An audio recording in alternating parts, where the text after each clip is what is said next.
and gender ideology. What is cross-dressing men? And how are they different than trans-identified biological men? Is the media giving transgender people a pass by calling this group of sexual predators cross-dressing men? Take a look at this story out of Boston today. Now, I made sure to screenshot this, and then I'm going to show you a video later because I am about 85% sure that this will be taken down soon, because this is an awful story. A group of 4 children under 10 were being kept in a dirty room full of drugs, alcohol, and sex toys. And you can see here, it says they were being held by 6 cross-dressing men. Police only found out about this because one of them had a heart attack and died, and they were called to resuscitate that person. Now, obviously, these are children being abused by male anatomies. But as a journalist, I'm interested in the semantics and how this may further harm children if we don't look at this.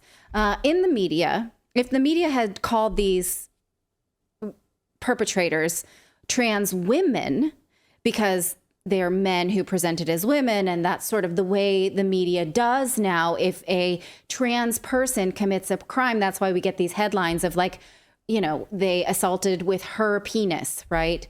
Daughter of so-and-so kills the father, that kind of thing, even though we know that these are biological men.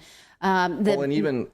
Go ahead. I was going to say really quick, even the term transvestite used to be used to describe them. Even that could probably cause confusion and why they didn't use that. And right. Use cross-dressing men. So the idea that we are calling them men, do we see this progress, or are we removing the term transgender in a way that makes us ignore the sexual fetishism inside of this movement, which means that more children will get hurt, right? So if the media had called them trans women, then the headline would have said that the children were being abused by women, which is obviously an insult to the children and what they've been through, something horrifically unimaginable, and probably minimizes what they've been through, and also an assault to insulting to women.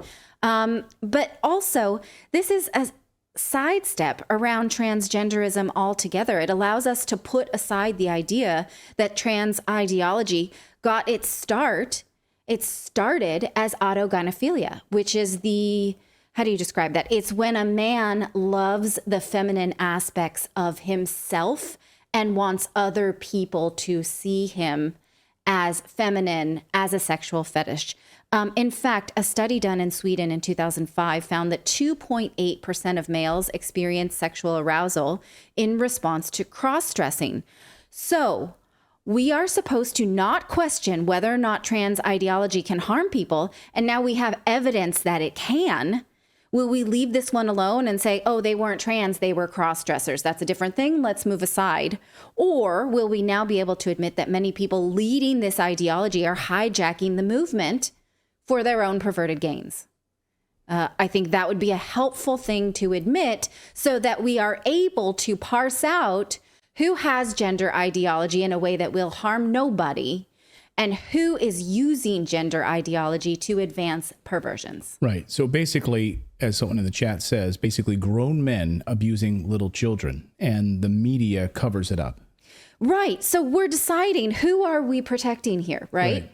They are deciding to protect the perpetrators. The perpetrators and not the children. The perverts. Yeah. I mean, imagine now, what would the article read when you're reading about BTK now? The BTK killer. The serial killer. He did that. He dressed as a woman and would, That's a great point. I don't know how much I can say on YouTube. Yeah. Yeah. The BTK killer. Well, you don't have to go into all of that, but yeah, that's exactly what he did. And and so they would probably, we've seen it. Why do we still not know about the Tennessee, the shooter? Why do we still not know what was in that what was it? Not dossier. What am I trying to say? The diary, what do you call it? Dossier. The manifesto. Manifesto. That's the word I'm trying to say.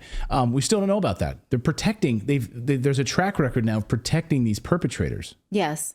Now, most coverage of this horrific story does not mention the cross-dressing at all. It's just that children were kept in this sort of room of sexual horrors, and that's it. And that's an unconscionable lie, an omission. I saved this clip. Again, I saved it because what's interesting is like when you download videos from a website, you know, you usually get whatever it is you can see. So I use a program that extracts videos. I tried to extract this video and all I got was the live news broadcast from last night in Boston. And this piece that's on this website was omitted from the live broadcast, but it still is up. I was not able to download it, so I did a screen movie, which is why the audio is a little bit tinny, because this man says cross-dressing men were the perpetrators. That, again, will be removed from consciousness in order to protect trans ideology, but watch him say it anyway. We do have our own record now.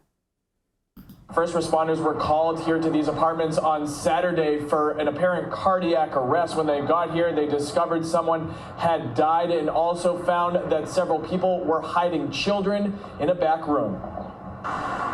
Tonight, 4 children less than 10 years old are in DCF custody after authorities and public officials say they were found in an apartment with 6 cross-dressing men, sex toys, drugs, and alcohol. Firefighters discovered them after one of those adults died at the apartment. It was obviously sickening, to hear from those that were there. Okay. Again, I just want to present this because distorted reality has real world consequences. You guys, right? Yeah. I think that they're giving us a sort of a more comfortable way to talk about it so we don't have to actually talk about it.